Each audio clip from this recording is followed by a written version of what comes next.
Iran में मुस्तफा को सत्ता परिवर्तन का डर, ईरान में सत्ता के खिलाफ भारी गुस्सा, ईरान में अल्पसंख्यकों पर अत्याचार तेज हो गया है। युद्ध अध्ययन संस्थान ISW के हवाले से खबर यह सामने आ रही है।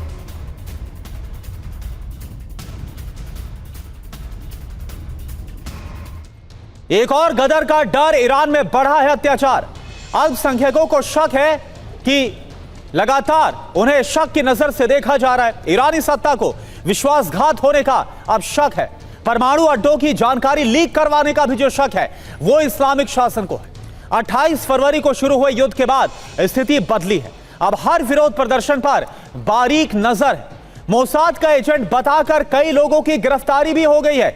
ISW के हवाले से यह जो दावा है वो सामने आ रहा है। तो क्या अब सत्ता परिवर्तन की तैयारी है और क्या इसके पीछे मोसाद के एजेंट्स हैं? क्या इजराइल का हाथ है? ईरान ने स्टारलिंक को पूरी तरह से बैन भी कर दिया है, यह भी खबर आ रही है। स्टारलिंक का इस्तेमाल करने वालों को जेल होगी, यह कहा जा रहा है। ईरान को स्टारलिंक के जरिए जासूसी का शक है। ईरानी न्यूज एजेंसी ISNA के हवाले से बड़ी खबर आपको बता दें, स्टारलिंक स्पेसएक्स की एक सैटेलाइट है और इसके जरिए इंटरनेट सर्विस दी जाती है जो हाई स्पीड से चलती है। दुनिया के दर्जनों देशों में स्टारलिंक को एक्सेस हासिल है, लेकिन ईरान में लंबे समय से बैन है और अब कोई भी स्टारलिंक से इंटरनेट चलाता हो पाया गया तो उसे कड़ी सजा होगी।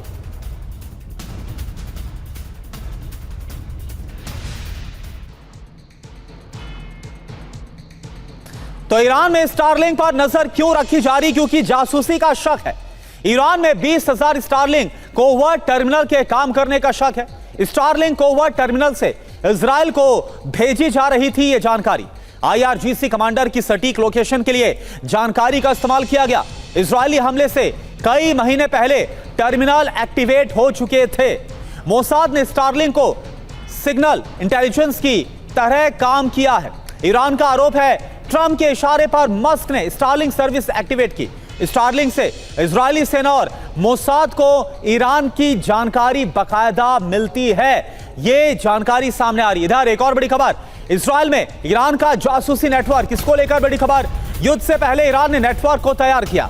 युद्ध के दौरान ईरान को कई जानकारियां हासिल हुई। द गार्जियन के हवाले से यह बड़ी खबर है। तो देखिए, लगातार ईरान के अंदर यह शक जाहिर किया जाता रहा है कि मोसाद के जो एजेंट्स हैं, इजराइल की तरफ से जो खुफिया एजेंट्स हैं, वो ईरान के अंदर फैले हुए और बड़ी संख्या में जो जासूस हैं वो ईरान की सत्ता के अंदर ही मौजूद हैं।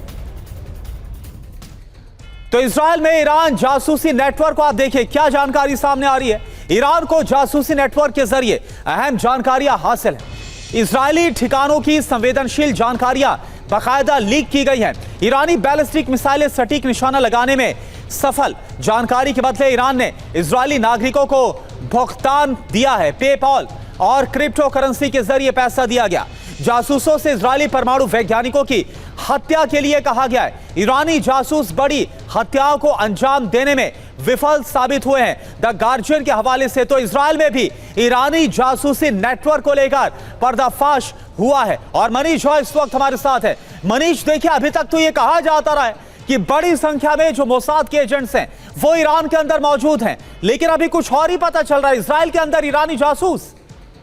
बिल्कुल, देखिए, ईरान और इजराइल दोनों एक दूसरे के खिलाफ डिफरेंट किस्म के कॉवर्ट ऑपरेशन करते रहते हैं और उसी के तहत ईरान की तरफ से इजराइल में ऐसे बहुत से लोगों को ऑनलाइन सोशल मीडिया के माध्यम से या दूसरे तरीके से रिक्रूट किया गया और जिनको ये जिम्मेदारी दी गई थी कि वो खुफिया जानकारी दें या कुछ उसी अंदाज में असैसिनेशन अटेम्प्ट लें जैसे मोसाद ईरान में करता है, लेकिन वो बहुत सक्सेसफुल नहीं हो पाया था। और इस संदर्भ में इजरायली सिक्योरिटी एजेंसी ने कई इजरायली नागरिकों को भी अरेस्ट किया था। समय समय पर ऐसी जानकारी मिलती रही है। लेकिन हाँ, अगर आप ये कहिए कि पहले जो लोग इजरायली एसेट्स ईरान में थे वो आज की तारीख में बहुत हद तक एक्सपोज हो गए हैं, क्योंकि प्रेसिडेंट ट्रंप से लेकर सब ने बढ़ चढ़कर दावा कर दिया।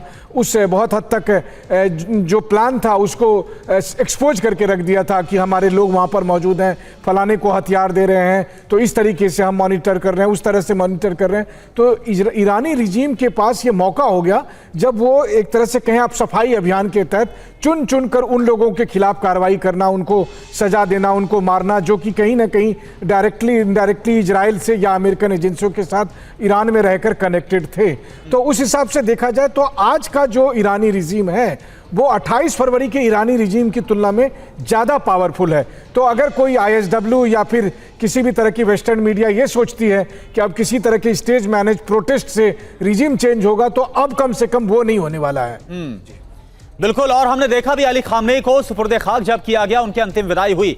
इस दौरान बड़ी संख्या में जो ईरानी लोग हैं इस्लामिक शासन के पक्ष में समर्थन में खड़े भी नजर आए। एक और बड़ी खबर, ईरान की मशहद में खामनेई सुपुर्द खाक हुए। मशहद में 70 लाख लोगों के जुटने का दावा, 7 दिनों में 3.5 करोड़ लोगों के जुटने का दावा किया गया। खामनेई का पैतृक शहर है मशहद और यहीं पर अली खामनेई का जन्म हुआ था, जहां उन्हें सुपुर्द खाक भी किया गया है। 7 दिन में 3.5 करोड़ के जुटने का दावा किया गया है। तो क्या ये जो संख्या है, ये जो समर्थन है, इसके बाद ईरान का जो इस्लामिक शासन है उसे और ज्यादा ताकत इजराइल और अमेरिका के खिलाफ किसी भी रणनीति को तैयार करने में मिले। ये देखिए आप तस्वीरें आपको हम दिखा रहे हैं।